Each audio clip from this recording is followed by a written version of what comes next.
शुरू करते हैं हम। बिस्मिल्लाहिर्रहमानिर्रहीम। अच्छा, ये लेक्चर जो है वो कर्व्स पे यहाँ इस लेक्चर में हम कर्व्स पढ़ेंगे और इसके टाइप्स पढ़ेंगे। कर्व्स के कितने टाइप्स है, वो किस लिए यूज़ होते हैं कर्व्स, और ज़रूरत मतलब किस तरह पेश आती है कि हम हॉरिजॉन्टल कर्व दे दें या वर्टिकल कर्व दे दें। तो उसके जो रेडियस है, डिग्री ऑफ कर्व है, chord of curve, length of curve, ये सब चीज़ें इस लेक्चर में हम पढ़ेंगे। उससे पहले जो है वो सर्वेइंग एंड लेवलिंग का हम मतलब उसकी डिफिनीशन पढ़ लेंगे। हमने तो ये पहले क्लास में भी पढ़ी थी और अभी भी जो है हम थोड़ा सा इस पे भी नज़र डालेंगे। ये हम सरसरी पढ़ेंगे ये सर्वेइंग एंड लेवलिंग, क्योंकि हमने डिटेल में ये पढ़ा था और अभी जो है इस स्लाइड में हम इसकी डिफिनीशन पढ़ेंगे। अच्छा, सर्वेइंग क्या है, सर्वेइंग एंड लेवलिंग में क्या डिफरेंस है? What is surveying? Surveying it is an art it is an art of determining the relative positions of objects on the surface of earth with respect to vertical and horizontal plane। इसमें हम क्या करते हैं, उसमें हम एक object जो है वो उसकी रिलेटिव पोजीशन मालूम करते हैं, मतलब उसकी कोऑर्डिनेट्स वगैरह, उसके डिस्टेंस वगैरह। जिस तरह मतलब एक स्टेशन से या वो मतलब कोई भी ऑब्जेक्ट हो उससे कितना दूर है, उसकी latitude, longitude, X Y Z जो है वो हम उसकी फाइंड करते हैं। और ये जो है सर्वेइंग, जो है सर्वेइंग ये हॉरिजॉन्टल कर्व में भी हो सकता है और वर्टिकल में भी हो सकते हैं। और लेवलिंग जो है भी, लेवलिंग जो है वो it is a branch of surveying in which we determine the relative elevation of objects with respect to vertical plane। हम vertical plane में जो है वो ऑब्जेक्ट्स की जो एलिवेशन है एक दूसरे मतलब एक एलिवेशन दूसरे एलिवेशन के साथ कंपेयर करते हैं ऑब्जेक्ट्स की एलिवेशन मालूम करने के लिए। तो लेवलिंग जो है वो वर्टिकल प्लेन में होती है और सर्वेइंग जो है वो मोस्टली जो है वो ज़्यादातर हॉरिजॉन्टल प्लेन में होती है। अच्छा, इसकी डिफिनीशन जो है, सर्वेइंग और land surveying is the technique or profession and science of determining the terrestrial or three-dimensional positions of objects and the distance and angles between them. A land surveying professional is called a land surveying। ये एक technique है, profession है, मतलब एक पेशा है, science of determining the terrestrial जो ground surface है और three dimensional position of points and the distance angle between them. जिस तरह आप लोगों को मैंने बताया कि मतलब एक ऑब्जेक्ट से या पॉइंट है अर्थ सरफेस पे, टेरेस्ट्रियल सरफेस पे, तो हम उसकी थ्री डायमेंशनल पोजीशन जो है वो उसकी मालूम करते हैं, मतलब उसके डिस्टेंस, एंगल्स वगैरह, उसके कोऑर्डिनेट्स वगैरह, ये हम उसके मालूम करते हैं, मतलब इसको कहते हैं land surveying. Leveling may be defined as the art of determining the relative heights or elevation of points or objects on the earth's surface। ये क्या, ये art of determining the relative Heights या रिलेटिव एलिवेशंस ऑफ ऑब्जेक्ट्स या points on the earth surface. ये हम जो है object की रिलेटिव एलिवेशन या हाइट जो है, difference between difference of height between two objects जो है वो मालूम करने के लिए हम लेवलिंग, उसको क्या कहते हैं, लेवलिंग कहते हैं। It deals with measurement in vertical plane. ये जो है हम इसमें लेवलिंग में वर्टिकल प्लेन जो है, हम वर्टिकल प्लेन में ऑब्जेक्ट्स की जो एलिवेशंस है, उसकी जो हाइट्स वगैरह जो है हम वर्टिकल प्लेन में मालूम करते हैं। Surveying the art of making such measurements as will determine the relative position of object on the surface of the earth in order that the shape and extent of any portion of earth's surface may be ascertained and delineated on a map or plan। Surveying is a process of determining positions of points in a horizontal plane। ये जो है surveying, ये एक art है जिसमें हम surface of earth पे जो भी ऑब्जेक्ट्स है उनके शेप, एक्सटेंट ऑफ पॉइंट, मतलब डिस्टेंस, एंगल्स, किस तरह उसका शेप है, उसको असर्टन करने के लिए, असर्टन कहते हैं डिटरमाइन टू, मालूम करने के लिए, एंड डिलिनिएटेड मतलब उसका स्केच बनाना। डिलिनिएटेड मीन्स स्केच या ड्रा करना ऑन अ मैप और प्लान, मतलब उसकी हम उसकी पोजीशंस मालूम करके उसकी जो मतलब उसका कोऑर्डिनेट्स वगैरह हम उसके मालूम करके, एंगल्स या डिस्टेंस बिटवीन ऑब्जेक्ट्स मालूम करके, तो हम उसको एक स्केच या हम उसको मैप पे ड्रा करते हैं, तो उसको कहते हैं सर्वेइंग। और ये हम मोस्टली जो डील करते हैं वो हॉरिजॉन्टल प्लेन में होता है। लेवलिंग जो है the art of determining and representing the relative heights और elevation of different points on the surface of the earth. It is the process of determining position of point in vertical plane. ये वही definition है जिस तरह हमने पहले पढ़ा कि लेवलिंग जो है वो रिलेटिव हाइट जो है या elevation of different points surface of earth पर हम उसको लेवलिंग कहते हैं।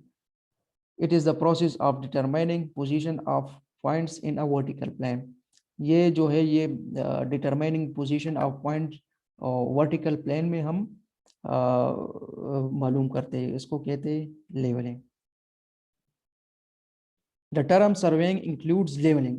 ये surveying में जो है ये leveling आता है, मतलब leveling is the branch of surveying. Levelling जो है ये सर्वेइंग में आता है ये टर्म, और सर्वेइंग में लेवलिंग ये सब चीजें जो है ये सर्वेइंग में आता है। ये मतलब एक सब्जेक्ट है। अच्छा, coming towards next slide. Surveying and levelling को हम कंटिन्यू करेंगे। प्रीएम्बल, इसका जो प्रिलिमिनरी मतलब क्या यूजफुल यूजिंग है सर्वेइंग का। Surveying is involve in a project from conceptual stage या from designing stage to construction and afterward in maintenance also, depending on the stage at which surveying is carried out, it can be called। अच्छा, surveying जो है वो involve होता है एक project में from designing phase या फ्रॉम कंसेप्चुअल फेज, जब हम उसको डिजाइन करते हैं, टू कंस्ट्रक्शन, टू इम्प्लीमेंटेशन या execution of that design, and afterward in maintenance also. इसके बाद जो मेंटेनेंस होती है इस प्रोजेक्ट की, तो उसमें भी सर्वेइंग इन्वॉल्व होता है। Depending on the state at which surveying is carried out, it can be called number 1 pre construction survey. Pre construction survey क्या होता है? जो कंस्ट्रक्शन से पहले जो सर्वे किया जाता है इसको कहते हैं प्री कंस्ट्रक्शन सर्वे। इसको हम कहते हैं फिजिबिलिटी स्टडी, इसको फिजिबिलिटी स्टडी भी कहते हैं, फिजिबिलिटी सर्वे भी कहते हैं। इसमें हम क्या करते हैं, इसमें एक जगह या लोकेशन जिस पर प्रोजेक्ट जो है वो बनाएगा, तो उस पे उस जगह की, उस लोकेशन की हम मुकम्मल डिटेल में सर्वे करते हैं। उसकी लोकेशन जो है इर्द गिर्द जो भी ऑब्जेक्ट्स हो, मतलब कैनाल्स हो, रेलवे लाइंस हो, और उसकी हमने डिस्टेंस मालूम करनी है। जो हमारा ये जो हमारा कंसर्न प्रोजेक्ट है, तो उससे हमने रेलवे लाइन से डिस्टेंस मालूम करने, कैनाल से मतलब डिस्टेंस मालूम करने, इर्द गिर्द जो भी बिल्डिंग्स हो, जो भी रोड्स हो, उससे हमने डिस्टेंस मालूम करने, मतलब कितने डिस्टेंस पे ये हमारा प्रोजेक्ट है, कितना फिजिबिलिटी है इसमें, कितना फिजिबल है हमारा प्रोजेक्ट। तो हम फिर उसका डिटेल सर्वे करते हैं, डिस्टेंस मालूम करते हैं, एंगल्स मालूम करते हैं, हर एक चीज की हमने क्या करनी है, डिटेल मालूम करनी है। कंस्ट्रक्शन सर्वे में हम क्या करते हैं, to maintain alignment and geometry control during construction. मतलब एक बिल्डिंग प्रोजेक्ट है, हम क्या करते हैं, बिल्डिंग प्रोजेक्ट की एक मास्टर प्लान बनाते हैं। मास्टर प्लान में क्या होता है, उसका जो मुकम्मल सर्वे जो होता है मास्टर प्लान में, जो हमारा प्रोजेक्ट है उससे इर्द गिर्द जो भी ऑब्जेक्ट्स हो तो उसका हमने सर्वे करना है। मतलब जो भी आपके साथ कैनाल्स हो वगैरह, रेलवे लाइंस हो, रोड्स हो, अदर बिल्डिंग्स हो, तो उसका हमने क्या करना है, उस हमारे जो कंसर्न प्रोजेक्ट है उससे हमने डिस्टेंस मालूम करना है कि ये इतने डिस्टेंस पे कैनाल है, इतने डिस्टेंस पे रेलवे लाइन है, इतने डिस्टेंस पे बिल्डिंग्स है। तो ये हमने मास्टर प्लान कहते हैं, उसमें हमने मेंशन करना है। फिर उसके बाद कंस्ट्रक्शन सर्वे होती है। कंस्ट्रक्शन सर्वे क्या होती है, बिल्डिंग है, हमने बिल्डिंग बनानी है, तो उसमें हम कॉलम्स जो है पहले एक्सकेवेशन करते हैं, फिर जो है वो लीन कंक्रीट होती है। लीन के बाद जो है कॉलम मार्किंग होती है फाउंडेशन में, जो मतलब या रफ फाउंडेशन हो या कॉलम फाउंडेशन हो, तो आइसोलेटेड फुटिंग हो, तो हम उसकी क्या करते हैं, उसकी जो है वो हम कॉलम लोकेशन जो करते हैं, कॉलम मार्किंग करते हैं। तो उसमें क्या होती है, अलाइनमेंट होती है, हमने कॉलम्स को एक अलाइनमेंट में बनानी है और लेआउट करनी है। तो जो लेआउट में इस्तेमाल होती है, तो ये सर्वे जो है कंस्ट्रक्शन सर्वे, और जियोमेट्री जो है उस बिल्डिंग की जियोमेट्री या रोड की जियोमेट्री जो है मेंटेन करने के लिए, मतलब बिल्डिंग्स की भी अपनी जियोमेट्री होती है, रोड्स की, ये सब चीज़ें इस हमने इसकी जियोमेट्री को मेंटेन करने के लिए, इसको कंट्रोल करने के लिए हम कंस्ट्रक्शन सर्वे करते हैं। लेआउट बिल्डिंग की करते हैं, फिर उसके बाद जो मार्किंग करते हैं कॉलम्स को लोकेट करने के लिए, तो ये कंस्ट्रक्शन सर्वे में आ जाता है। पोस्ट कंस्ट्रक्शन, कंस्ट्रक्शन के बाद, मतलब एक बिल्डिंग है, वो प्रोजेक्ट हमारा कंप्लीट हो गया है, उसमें फिनिशिंग सब कुछ खत्म हो गई, तो उसके बाद मेंटेनेंस सर्वे होती है। मेंटेनेंस सर्वे क्या होती है? जो हमारा रिपेयर वर्क्स होता है उसकी मेंटेनेंस करने के लिए, और उसको मेंटेन करने के लिए जो सर्वे यूज होती है, उसमें भी सर्वे इन्वॉल्व होती है, उसको पोस्ट कंस्ट्रक्शन कहते हैं उसको। पार्ट्स ऑफ सर्वेयर्स वर्क, जो भी पार्ट्स है, जो भी इसमें स्टेप्स है सर्वेयर्स वर्क में, जो भी वो इंक्लूड है, तो वो हम पढ़ेंगे अभी। नंबर 1 जो है डिसीजन मेकिंग। हम मतलब पहले क्या करेंगे, एक डिसीजन लेंगे, एक फैसला करेंगे कि हमने कौन सा इंस्ट्रूमेंट यूज करने हैं, कौन सी टेक्निक्स पे हमने सर्वे करनी है। तो पहला फर्स्ट स्टेप जो है वो डिसीजन मेकिंग है। नंबर 2 जो है वो फील्ड वर्क है, डेटा एक्विजिशन है। फील्ड वर्क में क्या करते हैं हम? डेटा कलेक्शन करेंगे। उसका जो फील्ड वर्क है, मतलब केनाल्स वगैरह, टोपोग्राफिक वगैरह, सर्वे टोपोग्राफी जो है वो हम उसकी डिटेल में उसका सर्वे करेंगे। तो हम फील्ड वर्क जो है उसका डेटा कलेक्ट करेंगे पहला, दूसरे स्टेप में। तीसरे स्टेप में डेटा प्रोसेसिंग। डेटा प्रोसेसिंग क्या चीज़ है? कैलकुलेशन हम करेंगे, लोकेशंस वगैरह जो हमने उसकी सर्वे की है, एरियाज मालूम करेंगे, वॉल्यूम्स मालूम करेंगे, ये सब चीज़ें जो है वो डेटा प्रोसेसिंग में आ जाता है।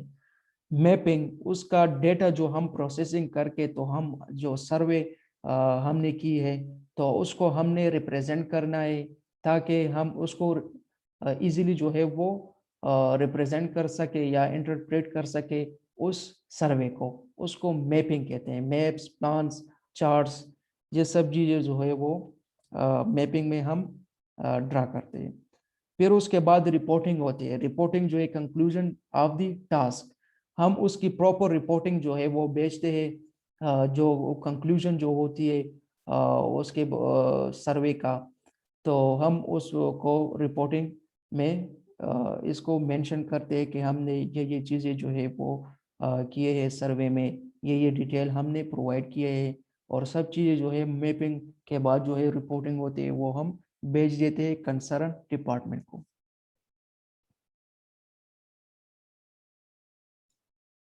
अच्छा, इसका पर्पस जो है, मकसद क्या होता है? The main object of surveying is the preparation of maps or plans, which are the basic basis in planning and designing of engineering project, such as route location of railway line, roads and water supply scheme. Main मकसद जो है वो surveying का, वो क्या करना है, वो प्रिपरेशन करना है, मतलब तैयार करना है मैप्स को, प्लान्स को, प्लानिंग और डिजाइनिंग ऑफ इंजीनियरिंग प्रोजेक्ट्स के लिए, रूट लोकेशन के लिए, अलाइनमेंट के लिए, अलाइनमेंट ऑफ रोड्स के लिए, वाटर सप्लाई स्कीम के लिए, किस तरह मतलब वाटर सप्लाई स्कीम किस तरह हमने प्रोवाइड करना है एक सिटी को, रूट उसकी सिलेक्शन करनी है। तो हमने क्या करना है, इसका पर्पस जो है वो क्या होता है? Planning and designing of engineering project such as route location of railway lines, roads and water supply scheme. Object of survey: preparation of plan if the scale is large, plan of a building, or map if the scale is small, map of a Pakistan. मतलब preparation of plan जो है वो, हम उसको plan को तैयार करते हैं।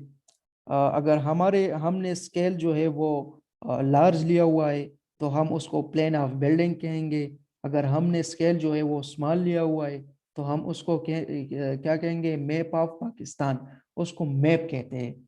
अगर हमारे पास स्केल लार्ज हो, फॉर एग्जांपल हमने 1 सेंटीमीटर जो है वो 10 मीटर लिया हुआ है, 10 मीटर या इससे कम, तो उसको कहेंगे क्या, उसको प्लेन कहेंगे, प्लेन।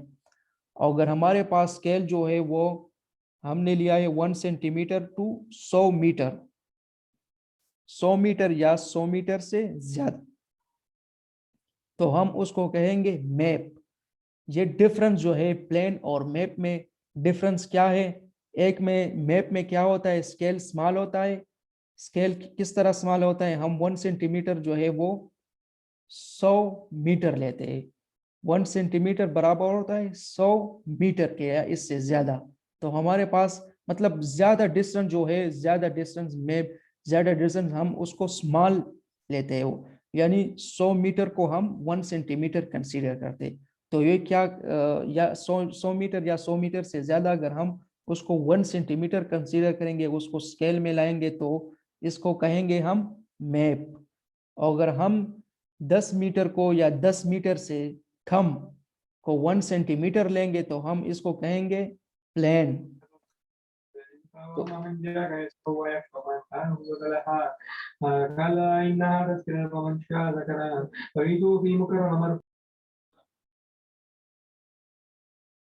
तो ये डिफरेंस जो है, ये इसमें प्लेन और मैप में ये डिफरेंस, ये स्केल्स का डिफरेंस जो है, ये स्केल एक में लार्ज होता है, एक में स्मॉल होता है। तो ये difference between map and plane आपको बता दिया अभी। बेसिक प्रिंसिपल जो है ये हमने पढ़ा है पहली क्लास में। बेसिक प्रिंसिपल क्या है, एक जो है वो to work from whole to part, and दूसरा जो है वो to fix the position of new station by at least 2 independent process by linear और एंगुलर या बोथ मेजरमेंट्स।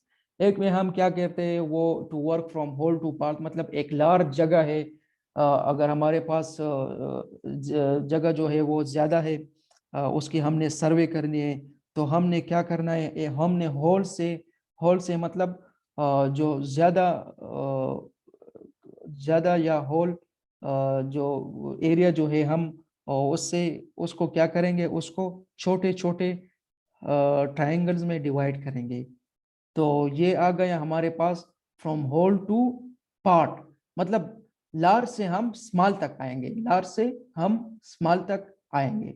अगर हमारे पास ज्यादा जगह हो सर्वे करने के लिए, तो हम उसको स्मॉल जो है पीसेस में हम उसको डिवाइड करेंगे, ट्रायंगल्स में डिवाइड करेंगे। तो इससे क्या होगी, एक तो एक्यूरेसी हमारे आएगी, और दूसरा जो है वो एरर्स जो है वो एक्युमुलेशन ऑफ एरर्स नहीं होगा। मतलब एक एरर जो आएगा एक ट्रायंगल में, तो दूसरे ट्रायंगल को इफेक्ट नहीं करेगा।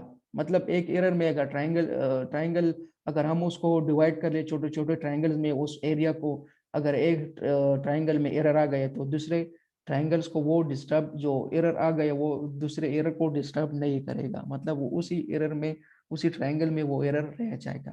तो इससे क्या होगी, एक्यूरेसी हमारी बढ़ जाएगी। दूसरा जो है to fix the position of new station by at least 2 independent process. New station की हमने जो पोजीशंस लोकेट करने के लिए जो प्रोसेस हम इस्तेमाल करेंगे, वो क्या है, वो एंगुलर मेजरमेंट होगी, या तो हम लीनियर मेजरमेंट लेंगे, या तो डिस्टेंस मेजर करेंगे या एंगुलर मेजरमेंट लेंगे। और दोनों भी हो सकते हैं, मतलब लीनियर मेजरमेंट पे हो सकते हैं, एंगुलर मेजरमेंट भी हो सकते हैं, to locate a new station point. अच्छा, इस लेक्चर का जो है वो मेन जो है वो कर्व्स लेक्चर है। मेन हम जब पढ़ेंगे तो ऊपर हमने क्या पढ़ा है, सर्वेइंग एंड लेवलिंग का मतलब एक समरी पढ़ा है हमने। और अभी जो हम इस लेक्चर में पढ़ेंगे वो कर्व्स जो है वो पढ़ेंगे। अच्छा, कर्व्स क्या चीज़ है, इसका एक मैं आपको एक एब्स्ट्रैक्ट बता दूं, कर्व्स का एक समरी आपको बता दूं। मतलब कर्व्स की नेसेसिटी कब आती है, उसकी ज़रूरत कब आती है, कर्व्स कर्व्स हम क्यों प्रोवाइड करते हैं, किस लिए होती है, कौन कौन से कर्व्स होते हैं। तो कर्व्स हम क्यों प्रोवाइड करते हैं, कर्व्स हम इसलिए प्रोवाइड करते हैं कि अगर हमारे पास एक रोड है, रोड जो है वो सीधा स्ट्रेट जा रहा है, और बीच में जो है वो एक ऑब्स्ट्रक्शन आ गया। ऑब्स्ट्रक्शन मीन जो एक इस तरह मतलब एक परमानेंट ऑब्जेक्ट आ गया कि हम उसको हम जो है वो हटा नहीं सकते फ्रॉम पाथ ऑफ रोड। एक परमानेंट ऑब्जेक्ट आ गया मतलब बेंट ऑफ रिवर हो गया, मतलब एक रिवर जो है वो इस तरह बेंट हो गया और आपके रोड में वो बेंट आ गया, तो आप लाजमन जो है वो उसको आप कर्व दोगे उस रोड को। या एक परमानेंट जो है वो ऑब्जेक्ट्स आ गई, फॉर एग्जांपल बिल्डिंग आ गई, बड़ी बड़ी बिल्डिंग आ गई, या जो भी जो लैंड हो उस पे जो मतलब लैंड पे एक्विजिशन का मसला हो, या जो भी परमानेंट ऑब्जेक्ट्स हो वो आप उसको हटा नहीं सकते।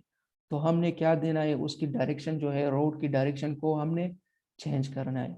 उस रोड की डायरेक्शन को चेंज करने के लिए जो ग्रेजुअल चेंजिंग ऑफ डायरेक्शन जो है ऑफ रोड, उसको क्या कहते हैं, उसको कर्व कहते हैं। कर्व्स के टाइप्स जो है वो डिफरेंट टाइप्स है। एक हॉरिजॉन्टल कर्व है, दूसरा जो है वो वर्टिकल कर्व है।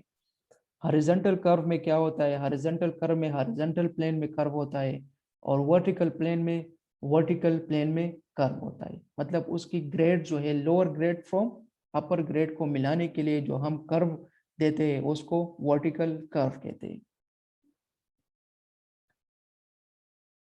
Computation and setting out methods. Number one, simple circular curves. Number two, compound curves. Number three, reverse curve. Number four, transition curves. Number five, vertical curves. तो ये जो है 5 टाइप्स ऑफ कर्व्स है। तो हमने ये इस लेक्चर में 1 बाय 1 जो है वो डिटेल्स से पढ़ना है। सिंपल सर्कुलर कर्व ये किस तरह होता है, ये सिंपल सर्कुलर कर्व इस तरह जो है वो एक दो टेंजेंट होते हैं, कर्व जो है वो सर्कुलर कर्व होता है, इस तरह सर्कुलर कर्व।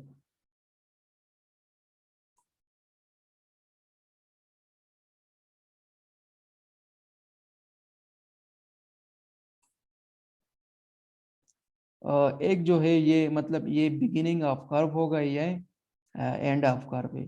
तो रेडियस जो है वो रेडियस जो है इसमें सिंपल कर्व में क्या होगा, रेडियस जो है वो कांस्टेंट होगी, मतलब थ्रो और द कर्व क्या होगी, सेम होगी। इस तरह ये रेडियस, ये हमारे पास क्या है, ये रेडियस है, ये आर, ये भी रेडियस है, ये रेडियस है, और ये लेंथ ऑफ कर्व है। और ये इसमें ये स्ट्रेट जो है ये इसको मिलाने के लिए इसको कॉर्ड कहते हैं, कॉर्ड। कंपाउंड कर्व ये सिंपल कर्व की जो डायग्राम है ये स्केच मैंने बनाया, इसको सिंपल कर्व कहते हैं। कंपाउंड कर्व में 2 डिफरेंट टाइप्स ऑफ कर्व होते हैं, एक की रेडियस कम होती है, दूसरी की रेडियस क्या होती है, ज्यादा होती है, तो उसको कहते हैं कंपाउंड कर्व। मैंने बना दिया,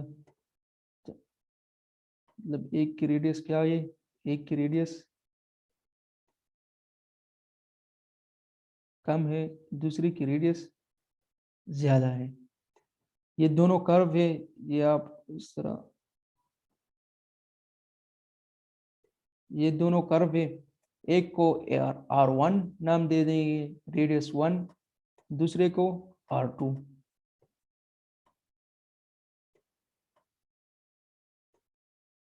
ये लेंथ ऑफ कर्व है, ये एक कर्व हो गया, ये दूसरा कर्व हो गया। कंपाउंड कर्व, कंपाउंड मीन जो दो कर्व से बना हो, कंपाउंड कर्व। एक का रेडियस जो है वो स्मॉल है, ये रेडियस है, दूसरे का रेडियस जो है वो R2 है, वो लार्ज है, तो इसको कहते हैं compound curve. Reverse curve, reverse curve क्या चीज होती है, रिवर्स नाम से ही जाहिर है, मतलब रिवर्स स्पाइरल कर्व जो है वो इसको इस तरह हम डिनोट करते हैं। एक इसकी जो कर्व डायरेक्शन है वो ऑपोजिट होती है, एक कर्व इस तरह आ गया, दूसरा कर्व इस तरह आ गया, इसको क्या कहेंगे, इसको रिवर्स कर्व कहेंगे। एक का रेडियस ये R1 है, ये R2, ये रेडियस इक्वल भी हो सकते हैं, ये रेडियस डिफरेंट भी हो सकते हैं, रेडियस जो है ये डिफरेंट भी हो सकते हैं, ये रेडियस सेम भी हो सकते हैं रिवर्स कर्व में। ट्रांजिशन कर्व, ट्रांजिशन कर्व जो है वो एक कर्व स्ट्रेट टेंजेंट लाइन है, उसको जो है हम वो कर्व को मिलाने के लिए जो कर्व यूज होती है वो उसको कहते हैं ट्रांजिशन कर्व। ट्रांजिशन कर्व क्या होते हैं, वो ईजमेंट के लिए कि गाड़ी जो है व्हीकल जो है वो आसानी से एक कर्व को ज्वाइन कर सकते, मतलब उसको इजीली जो है वो कर्व से पास हो सके। For example, this is curve and this is a straight line. So this is a straight line. This is a straight road. And if we have to join this straight tangent line to this curve, so we will provide transition curve. Here we will provide a transition curve in order to provide easement for the vehicle to pass to join the circular curve. इसमें क्या होगा, इसमें ये होगा कि transition curve जो है वो इसकी रेडियस जो है वो 0 से शुरू होती है up to infinity, up to infinity. इस तरह कर्व होता है, इस तरह 0 से शुरू होती है, इस तरह, इस तरह। मतलब एक स्ट्रेट लाइन, एक स्ट्रेट रोड को हम सर्कुलर कर्व को मिलाने के लिए जो कर्व इस्तेमाल होती है उसको कहते हैं ट्रांजिशन कर्व। ये नाम से ही जाहिर है कि मतलब ट्रांजिशन, ट्रांजिशन मीन इसके दरमियान, ट्रांजिशन सर्कुलर कर्व और स्ट्रेट लाइंस के दरमियान जो कर्व होता है उसको ट्रांजिशन कर्व कहते हैं। वर्टिकल कर्व, वर्टिकल कर्व क्या होता है, ये वर्टिकल प्लेन में होता है। वर्टिकल प्लेन में एक हमारे पास एक मतलब ये इस तरह, और ये ग्रेड हमारे पास चेंज हो गया, ये एक रोड है, ये दूसरा रोड है, ये ग्रेड चेंज हो गया। इसको मिलाने की जो हम कर्व इस्तेमाल करते हैं, मतलब इस तरह जो कर्व इस्तेमाल होता है इसको कहते हैं वर्टिकल कर्व। वर्टिकल प्लेन में टू डिफरेंट ग्रेड्स को मिलाने के लिए वर्टिकल कर्व इस्तेमाल होते हैं वर्टिकल प्लेन में। ये जो सारे compound, simple curve, compound curve, reverse curve, transition curve, ये हॉरिजॉन्टल प्लेन में होता है, ये सारे हॉरिजॉन्टल प्लेन में होते हैं। ये वर्टिकल कर्व जो है वो वर्टिकल प्लेन में होता है।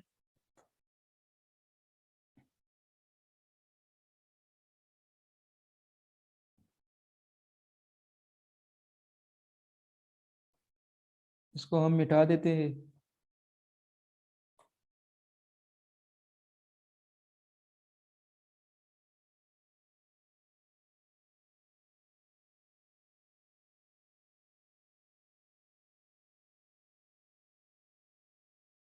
अच्छा, कर्व की डिफिनीशन इधर इस स्लाइड में बताइए। Curves are regular bends provided in the lines of communication like roads, railways and canals etc. to bring about gradual change of direction. As I told earlier that curves are provided to change the direction gradually of road. तो सारे जो हमारे पास जो straight roads है उसकी direction हम change करते हैं ग्रेजुअली। ग्रेजुअली जो हम मतलब आहिस्ता तौर पे हम जो आहिस्ता आहिस्ता हम उसकी डायरेक्शन चेंज करते हैं उसको कहते हैं कर्व।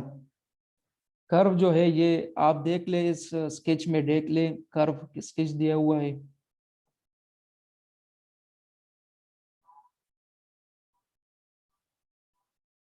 ये कर्व जो है ये कर्व आप देख ले, ये ग्रीन लाइन जो है ये कर्व है। ये रेड लाइन जो है ये क्या, ये टेंजेंट है। टेंजेंट जो है वो एक T1 है, एक T2 है। और ये जो है ये रेडियस, रेडियस ऑफ कर्व जो ये ब्लैक लाइन से रेडियस ऑफ कर्व, और ये सेंटर ऑफ कर्व है। ये हमारे पास डिफ्लेक्शन एंगल होगा, इधर डिफ्लेक्शन एंगल सेम होगा जो इधर डिफ्लेक्शन एंगल आएगा। और ये दोनों टेंजेंट जो है वो इंटरसेक्शन जो है, intersection of two tangents represent कर रहा है बी पॉइंट।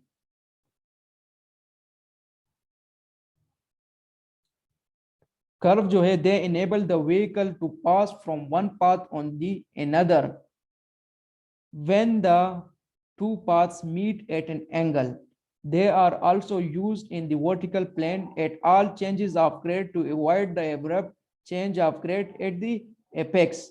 कर्व्स इस्तेमाल होता है टू इनेबल द व्हीकल, गाड़ी को मतलब एक पाथ से दूसरे पाथ तक पास होने के लिए जो मीडियम इस्तेमाल होते हैं उसको कहते हैं कर्व। मतलब एक एक पाथ जो है उसकी डायरेक्शन अलग है, दूसरी पाथ की डायरेक्शन अलग है, तो हम उसको कर्व के थ्रू जो है वो उसको ज्वाइन करेंगे। उसको कर्व प्रोवाइड करके हम जो है वो व्हीकल इजीली जो है वो दूसरे पाथ को क्रॉस कर सकेगा, उसको मतलब रीच होगा। They are also used in the vertical plane at all changes of grade to avoid the abrupt change of। ये वर्टिकल कर्व जो है ये वर्टिकल प्लेन में इस्तेमाल होता है to avoid the abrupt change of grade at the apex. मतलब जो वर्टिकल कर्व है उसको मतलब एक ग्रेड जो है वो ऊपर है एक नीचे है, तो हम उसको किस तरह मिलाएंगे। गाड़ी जो है वो एक ऊपर आ रही है, एक नीचे जो है वो एब्रप्ट चेंज आ गई, तो हम उसको जो मिलाने के लिए उस टू ग्रेड्स को मिलाने के लिए हम कौन सा कर्व इस्तेमाल करते हैं, वो वर्टिकल कर्व होता है वर्टिकल प्लेन में। Curve जो है curves are usually implied in lines of communication in order that the change in direction at the intersection of the straight line shall be gradual। जिस तरह मैंने बताया कि कर्व जो है वो डायरेक्शन चेंज करने के लिए, गाड़ी की व्हीकल की डायरेक्शन चेंज करने के लिए इस्तेमाल होता है। गाड़ी की डायरेक्शन किस तरह चेंज होगी, ग्रेजुअल चेंज होगी, मतलब आहिस्ता आहिस्ता चेंज होगी। तो इसके लिए क्या होगा, उसके लिए हम कर्व प्रोवाइड करेंगे। The line connected by the curves are tangent to it and are called tangents or straights। जो कर्व्स को कनेक्ट करेगा मतलब ये आप देख ले इसमें इसके इसमें T1 T2, इसको क्या क्या कहेंगे, जो स्ट्रेट से जो टेंजेंट से at the beginning of curve and at the end of curve, जो स्ट्रेट से स्ट्रेट लाइन से, तो उसको क्या कहेंगे, उसको हम स्ट्रेट्स या टेंजेंट, इसको टेंजेंट कहते हैं T1 T2।